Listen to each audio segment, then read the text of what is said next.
nagsasawa na nga po kayo sa adobo, pritong manok, try nyo na rin itong chicken teriyaki. Perfect nga po ito pang ulam at pang baon na rin na mga bata, kaya tara, samahan nyo kung gawin. First ay ating 1 kilong breast part ng manok, iniwa ko lang ito maliliit para mabilis siyang maluto. And next naman, naglagay ako ng 1/2 cup of all-purpose flour. After nga po nating mailagay yan, maglalagay na tayo ng pampalasa, 1 teaspoon of salt and pepper to taste. And lalagyan ko nga lang po siya ng 1 pirasong itlog. Ayan mga mare, hahalu-haluin ko nga lang po yan hanggang sa mag-combine ng ating mga ingredients at isa-set aside ko nga lang po muna ito. Ngayon naman po ay gagawin ko na ang ating sauce. Naglagay nga lang po ako dyan ng 1/2 cup of soy sauce, 1 cup of brown sugar, and maglalagay nga po tayo dito ng maraming bawang. 2 ulo ng bawang po ang ginamit ko dito. Hiniwa ko lang po ito sa pino. Mag-add din po ako ng 1 tablespoon of ginger. Dahil nga po spicy ito, maglalagay po ako dito ng sili. Kung may batang kakain nga po, pwedeng wag na nating lagyan ng sili. Naglagay din po pala ako dito ng 1 tablespoon of spring onion and 1 teaspoon of pepper. Halu-haluin ko nga lang po iyan hanggang sa matunaw na ang ating asukal. Ngayon naman po ay simulan na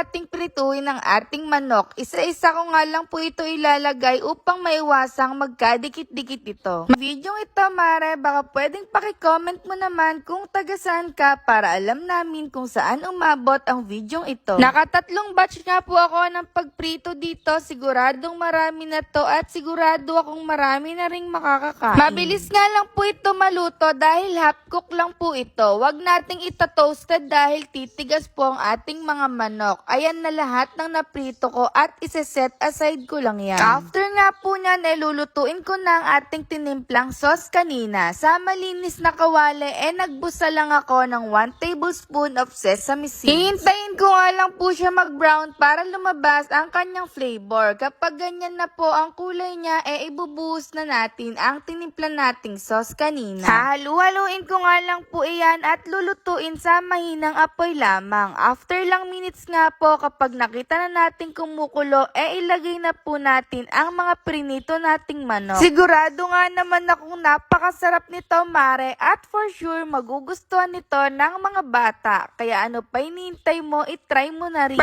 Perfect nga ito pang ulam at pati na rin sa handaan. Ayan mga mare, hahalu-haluin ko nga lang po hanggang sa ma-coat na lahat ng sauce ang ating mga manok. After nga po niyan, naglagay lang ako dito ng quick melt na cheese. Dahil quick melt nga po ito, ilang minutes lang ay pwede na to. Ayan mga mare, after ilang minutes nga po, luto na ang ating spicy chicken teriyaki. At kung nag-enjoy ka pala sa video natin ngayon, wag mong kalimutang i-like, i-share ang video natin at paki-follow na rin ang ating Facebook page